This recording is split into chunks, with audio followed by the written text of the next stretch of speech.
बड़े बड़े कोचिंग्स खुले हैं आईएएस की तैयारी के लिए, एयर कंडीशन क्लास होता है उसमें। तो आपको क्या लगता है कि सच में गांव से कोई बच्चा जो जाता है ऐसे ही पढ़ लेगा, या फिर वैसे ऐसी क्लासेस में एडमिशन लेना ज़रूरी है आईएएस क्रैक करने के लिए? क्योंकि यूपीएससी एक आपको एक लेवल प्लेइंग फील्ड देती है और उसे क्रैक किया जाता है इरिस्पेक्टिव आपने कहाँ से पढ़ाई करी है। यहाँ क्या है, एजुकेशन सरकारी स्कूल का उस लायक रहता है कि जिससे आज बच्चे आईएएस निकाल लें। लोग कहता है कि 16 घंटा पढ़ना चाहिए, कोई कहता है 18 घंटा पढ़ना चाहिए। शिवम को क्या लगता है कितनी देर पढ़ने से रिजल्ट होगा और क्या स्ट्रेटजी होगा? सोशल मीडिया आज के दौर में बड़ा ट्रेंड पर है, उस पर ही हम लोग भी काम कर रहे हैं। कितना मददगार है आज के स्टूडेंट के लिए और कितना आपको कितना मदद किया? नमस्कार, एक बार फिर से नए शख्सियत के साथ आपके साथ, और हमारे साथ समस्तीपुर के बिथान के शिवम हैं। यूपीएससी के एग्ज़ाम में 19वें रैंक लाए हैं, और इस एरिया का जिधर हम हैं समस्तीपुर, तो ऐसे भी अगर रोसड़ा से आप आगे आएंगे टोटली अनडेवलप्ड एरिया माना जाता है, उसमें भी बिथान, जहाँ अभी आने में हमको क्या बताए पसीने छूट गए, वहाँ से ये पढ़े लिखे हैं। सबसे पहले आपका स्वागत है। Thank you very much. Schooling शायद यही हुई आपकी? मेरी स्कूलिंग यहीं से हुई है और मैंने अपनी 10वीं की पढ़ाई यहीं से करी है, और यहाँ पे जो गवर्नमेंट स्कूल है तो मेरी 10th की पढ़ाई यहाँ से हुई, और उसके बाद फिर मैंने 11th और 12th मुजफ्फरपुर से किया। वहाँ पे सेंट जेवियर्स करके स्कूल है, मैंने 11th 12th वहाँ से पढ़ाई करी, और उसके बाद फिर मैं आईआईटी खड़गपुर ज्वाइन किया 2013 में, और वहाँ से मैकेनिकल इंजीनियरिंग में मैंने ग्रेजुएशन किया। यहाँ क्या है, एजुकेशन सरकारी स्कूल का उस लायक रहता है कि जिससे आज बच्चे आईएएस निकाल लें। मतलब डायरेक्टली रिलेटेड नहीं है, ज़रूरी है कि आपकी फाउंडेशन बिल्ट होती है आपके स्कूल में, तो स्कूल में उतनी पढ़ाई तो करवाई जाती है कि आपका फाउंडेशन अच्छा हो जाए। और क्योंकि मैं भी यहीं से पढ़ा हूँ तो मेरी स्कूलिंग तो ठीक ठाक थी यहाँ पे, और उसके बाद तो आप ग्रेजुएशन करते हैं और उसके ऊपर एग्ज़ाम की एक अलग तरह से तैयारी होती है, तो उसको स्कूलिंग बस बहुत कम रिलेटेड रह जाता है एट द एंड इस एग्ज़ाम की तैयारी से लेके।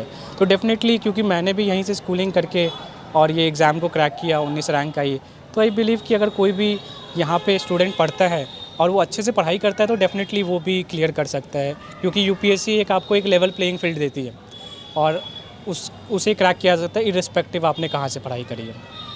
चलिए, बड़ा मायने रखता है, और ऐसे में हम भी इसीलिए आए हैं कि रिजल्ट ऐसे एरिया से किसी बच्चे का, वो भी 19वां रैंक है। लंबे समय से इंतज़ार कर रहे थे कि कब शिवम आएंगे और उनका वीडियो हम रिकॉर्ड करेंगे, हमारे दर्शक इससे मोटिवेट हो। तो तैयारियों का जो दौर है उसमें आज के स्टूडेंट जो पढ़ रहे हैं, लोग कहता है कि 16 घंटा पढ़ना चाहिए, कोई कहता है 18 घंटा पढ़ना चाहिए। शिवम को क्या लगता है कितनी देर पढ़ने से रिजल्ट होगा और क्या स्ट्रेटजी होगा? देखिए, कभी भी किसी भी कॉम्पिटिटिव एग्ज़ाम में आपको घंटों पे नहीं जाना चाहिए। कोई भी कॉम्पिटिटिव एग्ज़ाम में लोग अपने प्लान्स बनाते हैं, आप अपना एक टारगेट सेट करते हैं हर दिन का, और आप वीकली टारगेट्स होते हैं, आपके मंथली टारगेट होते हैं।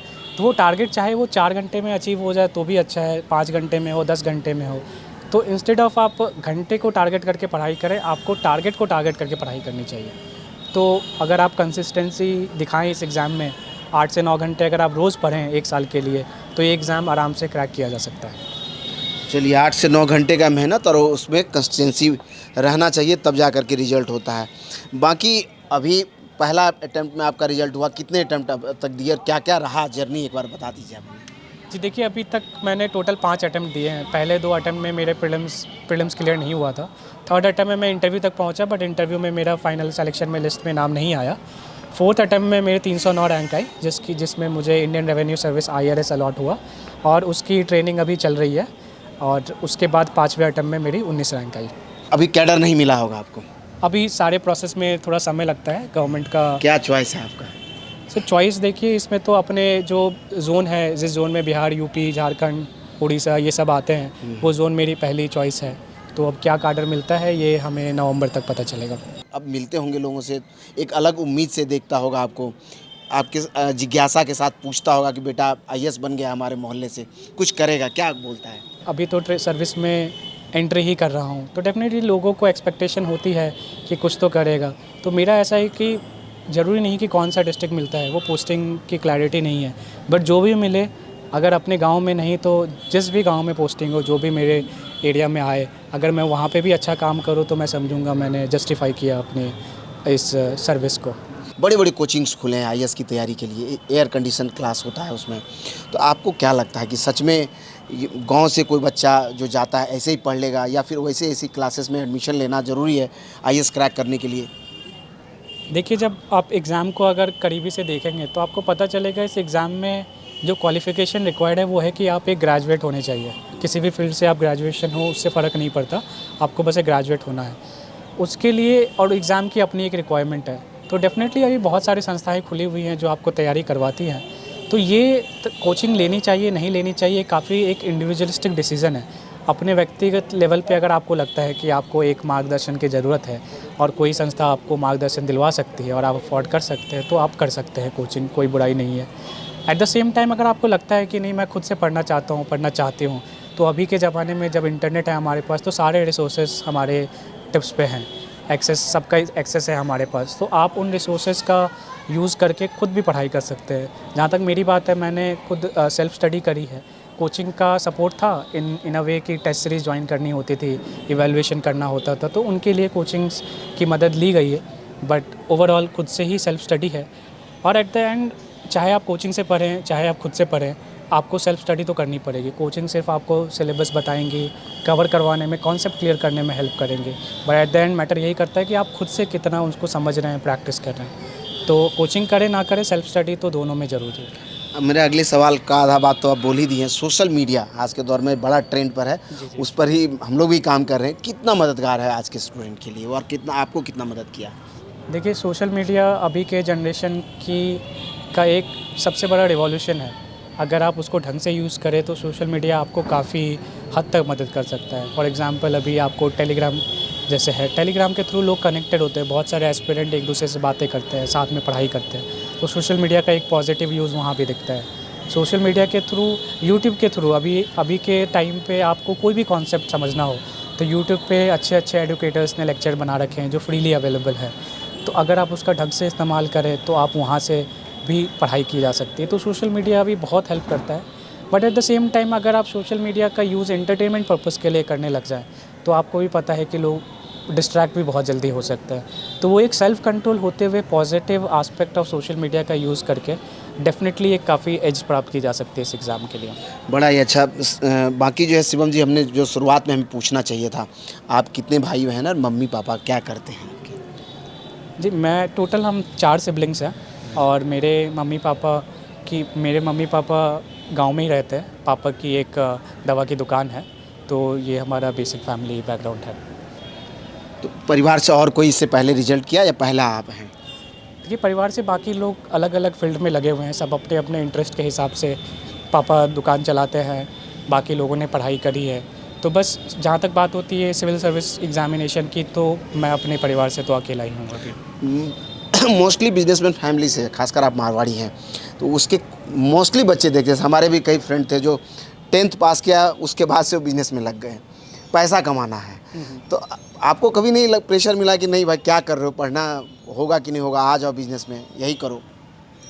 नहीं, देखिए, आप समय के हिसाब से आपको क्या अपॉर्चुनिटी मिलती है, आप उसके हिसाब से अपना लाइफ का गोल डिसाइड करते हैं। तो जहाँ तक बात होती है बिज़नेस में आने की, तो मैं इस एग्ज़ाम में आने से पहले मैं खुद भी जॉब करता था। तो फिर धीरे धीरे आपको खुद की क्लैरिटी मिलती है कि करना क्या है आपको। तो मुझे लगा कि सिविल सर्विसेज एक अच्छी अपॉर्चुनिटी है मेरे करियर के लिए और मैं वो करना चाहूँगा। तो मैंने वो डिसाइड करके फिर परिवार से डिस्कस करके ये डिसाइड किया कि नहीं, ठीक है, सिविल सर्विसेज में भी आपको उतने पैसे मिलते हैं कि आपका अच्छे से सारी चीज़ें चले और साथ में एक अच्छा प्लेटफॉर्म मिल रहा है बहुत बड़ा इम्पैक्ट लाने के लिए। तो इन सबको देख के मैंने डिसाइड किया कि नहीं, अब टाइम है, उम्र भी है, तो लेट्स ट्राई कि सिविल सर्विसेज के लिए ट्राई करना चाहिए। एक लॉजिकल सवाल है मेरा भी, क्योंकि अगर आपको कहीं ज़िले में जिलाधिकारी के रूप में पोस्टिंग मिलता है तो शिवम सबसे बड़ा रेवोल्यूशन अगर बिहार में ही कहीं मिले तो क्या करना चाहेंगे? 4-5 चीज़ें आपके दिमाग में होगा। जब कोई अधिकारी बनता है तो उस फ्रेम करके रखता है कि हम बनेंगे तो हम क्या करेंगे और किन चीज़ों में ज़्यादा परिवर्तन लाएंगे। आपने क्या सोचा है? देखिए, इस सर्विस में करने को तो बहुत अपॉर्चुनिटीज़ मिलेंगी। तो एज ए एस्पिरेंट कुछ चीज़ें होती है जो आपके दिल के काफ़ी करीब होती है कि अगर मौका मिले तो इन क्षेत्र में काम करना चाहेंगे। तो कहीं भी पोस्टिंग हो, मेरा फोकस रहेगा कि अगर मुझे मौका मिलता है एजुकेशन के हेल्थ के क्षेत्र में, ट्रांसपोर्टेशन के क्षेत्र में काम करने का, क्योंकि ये 3 चीज़ें जो मैंने देखी है बहुत ज़्यादा इम्पैक्ट करती है किसी भी एरिया के डेवलपमेंट के लिए। तो मेरी कोशिश रहेगी इन एरिया में मैं अपना योगदान दे पाऊँ। और उसके अलावा भी जो भी काम मिलता है, जो भी एडमिनिस्ट्रेशन सिस्टम अलॉट करता है काम, सबसे बड़ी प्रायोरिटी तो ये हो कि जो भी काम मुझे मिल रहा है वो काम मैं पूरी एफिशिएंसी के साथ कर पाऊँ। चलिए, बाकी जाते जाते आखिरी सवाल की, जो बच्चे अब तैयारी कर रहे हैं उसको लगता है कि हम सुदूर गांव से पढ़ के आए, हमारा बैकग्राउंड बहुत अच्छा नहीं है और हम बड़ा एग्जामिनेशन है सिविल सर्विसेज से निकालना, तो ऐसे में हम क्यों सोचें उसके बारे में। इंग्लिश मीडियम से टाई बेल्ट जूता वाला जो बच्चा है वही निकालेगा, उसको क्या कहेंगे आप? नहीं देखिए, अब एग्ज़ाम की जहाँ तक बात होती है, कोई भी एस्पिरेंट अगर उसने डिसाइड किया है कि मुझे सिविल सर्विसेज की तैयारी करनी है, तो एक बार वो डिसीजन बनने के बाद फ़र्क नहीं पड़ता अभी के टाइम पे। जैसा मैंने स्टार्टिंग में भी कहा, इंटरनेट एक बहुत बड़ा रिवॉल्यूशन लाया है। जब से इंटरनेट लोगों को फ्रीली अवेलेबल है, फ्रीली मतलब काफ़ी चीप कॉस्ट पे अवेलेबल है, तो आपके फिंगर टिप्स पे, आपके फ़ोन पे सारी वो इन्फॉर्मेशन अवेलेबल है कि जो कि एक बड़े से एरिया में भी अवेलेबल है। आप ऑनलाइन सोर्सेज़ का यूज़ करके कहीं भी रहें, चाहे कितने भी रिमोट एरियाज़ में रहें, आप पढ़ाई कर सकते हैं। तो इस डायरेक्शन में आपका गोल क्लियर होना चाहिए कि आपको करना क्या है। एक बार आपने गोल डिसाइड कर लिया है कि मुझे एग्ज़ाम की तैयारी करनी है, तो एग्ज़ाम की को समझ कर, एग्ज़ाम की क्या रिक्वायरमेंट है, उसके क्या रिसोर्सेज लगेंगे, वो सारी चीज़ें समझ के अगर तैयारी की जाए तो कहीं भी रह के तैयारी आराम से की जा सकती है।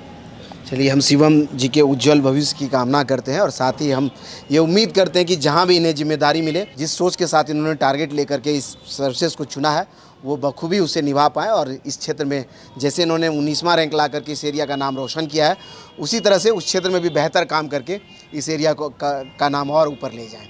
धन्यवाद।